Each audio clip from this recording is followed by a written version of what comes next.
It's time for Around the Ozarks in 5, brought to you by Adventure Cave Tours. Live a day in the life of a real adventurer with Adventure Cave Tours. Springfield Greene County Park Board, reminding you to go play.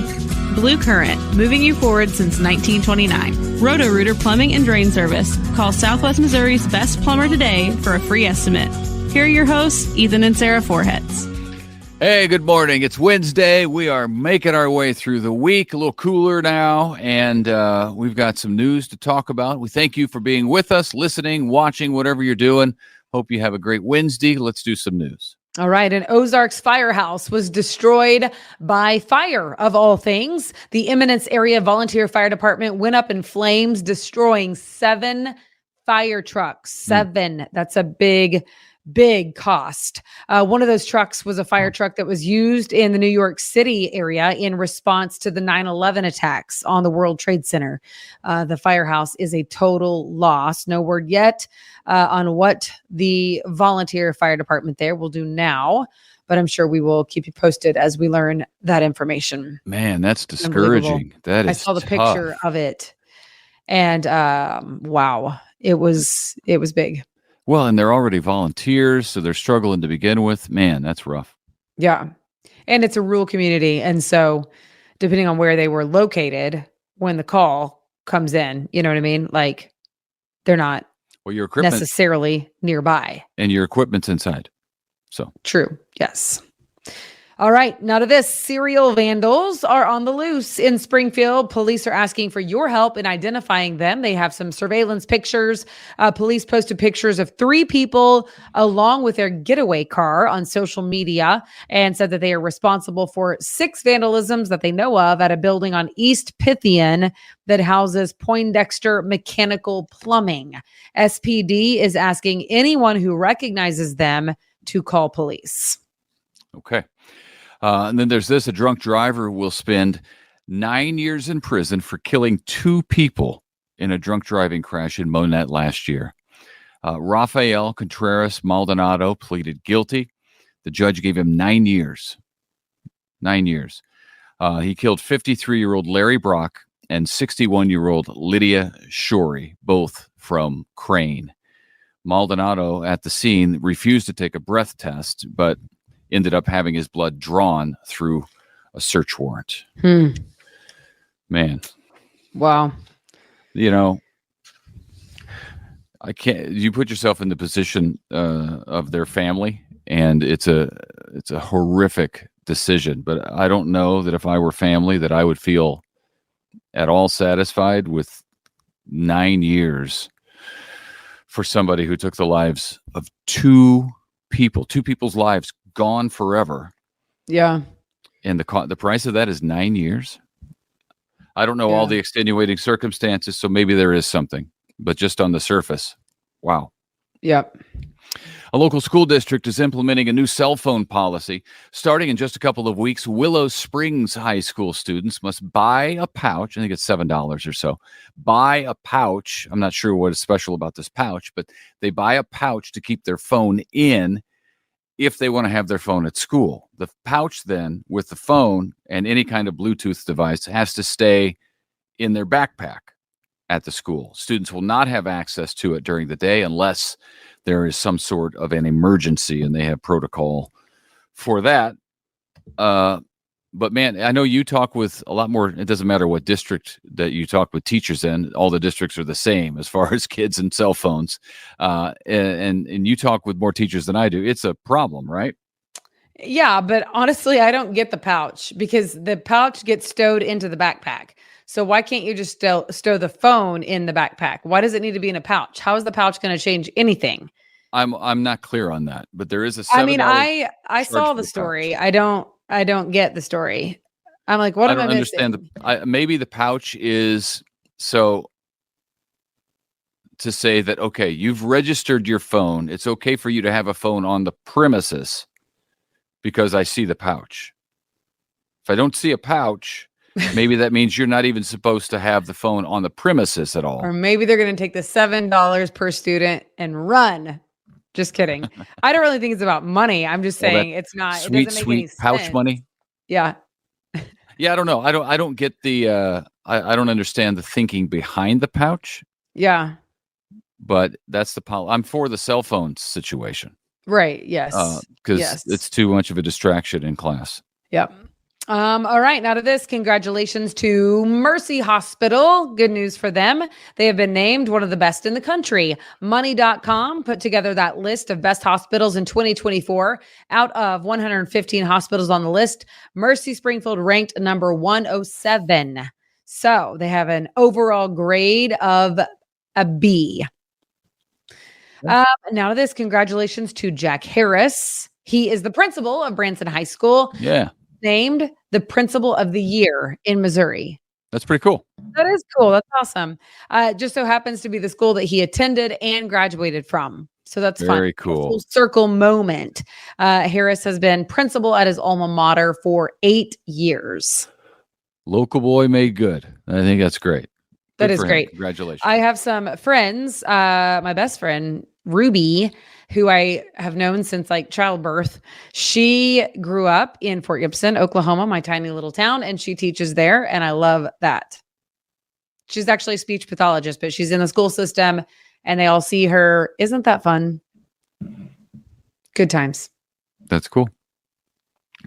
It has not been a good season for the Missouri State men's basketball team, and Coach Dana Ford is on the hot seat as a result of that.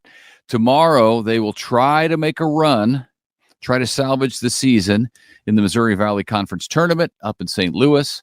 They are the 9th seed. They will play the 8th seed, Murray State, at noon. The Bears currently 16-15 on the season, and tomorrow they'll try desperately to not be 16-16 on the season. Yeah. So hope the Bears can do well tomorrow. Me too. That's hard. This is something. A couple of world champion Kansas City Chiefs are coming to the Ozarks in the month of April. First, kicker Harrison Butker will be at the Stronger Men's Conference at Great Southern Arena on April 12th and 13th, Friday, Saturday. Butker made NFL history and had ice in his veins during the Super Bowl. I mean, that was unbelievable what he did. He kicked the longest field goal in Super Bowl history by sending a 57-yard kick through the uprights in the third quarter, and the Chiefs needed every point he put on the board. Butker will talk about football and his faith at the Stronger Men's Conference put on by James River Church. That's also cool. in April. I would not have known who he was, by the way, until that. Like, I wouldn't have known his name because I'm not like a super fan of Chiefs. But then all of a sudden I started seeing his name everywhere, and that's really cool, especially in my book that he's a man of faith. So good for him. After the Super Bowl is when you started noticing. Oh, you were gone during the Super Bowl. You didn't even see it. No, I didn't see it, but I heard about it. And then I still wouldn't have known the kicker's name until Super Bowl. And then of course it was like, oh my goodness, look at this guy. And then I found out he was a person of faith also. So for me, it was icing on the cake, even after the Super Bowl. The Super Bowl was the cake. Finding out he was also a man of faith happened to be the icing on said cake. Listen, kickers are players too. No, I just didn't know his name like you do all the other ones. So Gotcha. In April, Chiefs wide receiver Mecole Hardman will appear at Nix's Eidos Center for the Performing Arts on April 21st. Somebody's birthday. He scored the Super Bowl winning touchdown in overtime just a few weeks ago, which was so cool.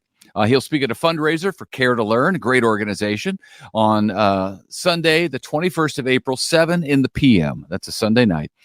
Care to Learn works to meet needs of students all across the state of Missouri and here locally who need help with things like food and hygiene and health issues. Awesome. So that's okay. cool. Many of you know that Ethan likes to blame millennials for everything. He thinks it's funny. He does. True. He doesn't actually believe it. He just thinks it's funny. That could be because he's old. I don't know. I'm old and cranky, and I can blame millennials for stuff. Yes. Let's get off my back. So this is funny. They might have the last laugh when they take all of our money, Ethan. Millennials could become the richest generation by the year 2044. How about that? They are set to inherit roughly $90 trillion worth of assets in the next 20 years, according to the Wealth Report. That's a lot of money. That's crazy. That is a lot of money. That's crazy. I know $90 trillion. some millennials because I am one. Now, of course, I'm on the older end of millennials, but I'm still technically a millennial. You're barely, yeah. But there are people on some charts you're not even, but in any rate, go ahead. No. Who is it that puts it out? It's the There are different Labor. places that have. No, I mean, look it up. If you look it up on Wikipedia, they've got different age groups. Wikipedia is not accurate. Sure it is. It's the Census Bureau. Is it the Census Bureau? Oh my goodness! Why am I now misquoting this? They don't name that. Hey Siri, who names? Are you for real? We're doing a podcast. Nobody wants to hear this. I know, but I'm very. Yeah. All their phones just woke up because you said, "Hey Siri." Yeah. And if they didn't when you said it, they did when I said it. Siri didn't know the answer, actually. Yeah. Anywho, all that to say, I am a millennial, so maybe I have trillions of dollars coming to me. Well, that would be nice. That'd be a plus. That's a lot of money to be passed down. So here's my prediction, and I hate it, but the government's going to figure out their way to get their hands on that money, because 90 trillion is a bunch of money. That's even more money than we're in debt. I was about to say it probably could pay off our debt. Millennials are going to pass it on, like and 37 trillion. So yeah, we could pay off the debt and spend a ton more, not have to worry about it. All right. The government's going to work on that. You'd enjoy that. That's all I got for you. The government's watching this podcast, and they're going to start working on that millennial money right now, today. Okay. All right. That's all we got. Have a great Wednesday. Thank you so much for tuning in, and we hope to see you back here tomorrow morning. Yep. See you then. Bye. It's time for Around the Ozarks Wake Up Weather, sponsored by Scooters Coffee and Rescue Towing. Here's your host, meteorologist Abby Dyer. Good morning, everybody. Welcome to your Wednesday. It's going to be a pretty nice one across the Ozarks. We are talking about temperatures starting out this morning in the mid 40s. Feels closer to 40 degrees when you factor in the north breeze that's out there, but conditions improve today, and I think it's going to end up being a pretty nice one in the Ozarks. We'll dive right in this morning. I told you as of 5 a.m., temperatures are in the mid 40s. It will end up being pretty nice today. I have a high temperature of about 67 degrees here in the Springfield region, and the sunshine returns in part today. Partly sunny skies with a high temperature in the upper 60s. And by this afternoon, a southeast breeze develops in the forecast. It's going to make things feel pretty good across the Ozarks. So there will be plenty of time today to get out and enjoy. I think we stay rain-free in the Ozarks on this Wednesday. That will not be the case on Thursday and Friday. In fact, a really good chance for rain seems to be moving into the Ozarks for both Thursday and Friday. For everywhere in the Ozarks. It's looking like we'll see quite a bit of rainfall out of this too. In fact, over 50% chance for us picking up over an inch of rainfall area-wide. Some of the higher totals may be up in our northern counties, north of I-44 in central Missouri, but I think everywhere we're looking to see it soaking rainfall, at least a tenth of an inch everywhere, definitely a quarter. And then as we get closer to those higher rainfall totals, closer to an inch, I think that's going to be possible in many places too. So soggy conditions around here to end the week. That's okay. We've had high fire danger for several days now, and this will help get rid of the dry ground that we've been dealing with and set us up in a little bit better of a picture as we move into the rest of March. Chilly conditions are in the forecast then as rain comes to an end this weekend. I have dry conditions for Saturday and Sunday. Just know there's going to be a chill in the air by the time we get to Saturday. Temperatures only making their way to the low 50s on Saturday, and then we're back into the 60s by Sunday. Conditions will improve as we head into late in the week. Today, though, enjoy the day. Get out and about, get your errands done. If you don't like being out in the rain, today's the last dry day of the work week forecast. High temperatures should be in the upper 60s for most today, and tonight we stay way above the freezing point. lows only falling back to near 50 degrees. We'll still be in the 60s on Thursday, but a really good chance for rain moves back into the region. That happens by in the morning hours. I think on Thursday, we'll wake up with some rain showers or on the radar. We also hold on to that really good rain chance in the forecast through Thursday afternoon, Thursday evening, the overnight hours. And I think there's a good chance for rain pretty much through the entire day on Friday as well. We are looking at soggy conditions to end our week, and it's a wet weather pattern for much of the eastern portion of the country, east of the Mississippi River. You're going to hear about that in some of the national weather headlines over the next couple of days, too. Thunderstorms and heavy rain in the forecast for the deep south today. There's been a bit of an issue with severe weather, but nothing too strong in the forecast. And then over on the West Coast, well, they got a little bit of a break, 2 days of a break, and now more snowfall is going to move in for the Mountain West. It is still looking like a winter wonderland for our friends out west. All right, here it is, the Around the Ozarks Wake Up Weather Brain Twister question for the day, sponsored by Scooters Coffee. The question that I left you with yesterday: what do these three things have in common? Fire escapes, windshield wipers, and circular saws. The options that I gave you were A, all were invented in the 1900s, B, all were invented in Pennsylvania, C, all were invented to help first responders, or D, all were invented by women. It is D. All of these wonderful, incredible inventions were invented by women, and some of them quite a long time ago. The circular saw, the inventor Tabitha Babbitt in the year 1812. She lived in the Shaker community and worked as a weaver. She noticed that people were having difficulty cutting wood with a pit saw. This type of saw required that two people use it, and it only cut wood in a single direction. To come up with a solution for this, she attached a circular blade to a spinning wheel, which resulted in the invention of the circular saw. A fire escape, also in the 1800s, 1887, by inventor Anna Connolly. She invented an external metal staircase, which acted as the first ever fire escape and saved lives from deadly fires. Her invention resulted in the modification of the New York City building codes and required residential buildings to have a secondary means of escape for emergencies. And the windshield wiper came to us in 1903 by inventor Mary Anderson. She was refused by manufacturers when she tried to sell her windshield. It was a cleaning device, a windshield cleaning device originally. It was only after about 10 years that her patent expired and a similar device became standard on all cars. So there you have it. Women, inventors of all three of those fantastic items that now we can't really imagine living without. Other inventions, really notable ones from the list where I pulled this question, you might find this interesting. Women also invented the computer algorithm, very important in meteorology. This was invented by Ada Lovelace in 1843.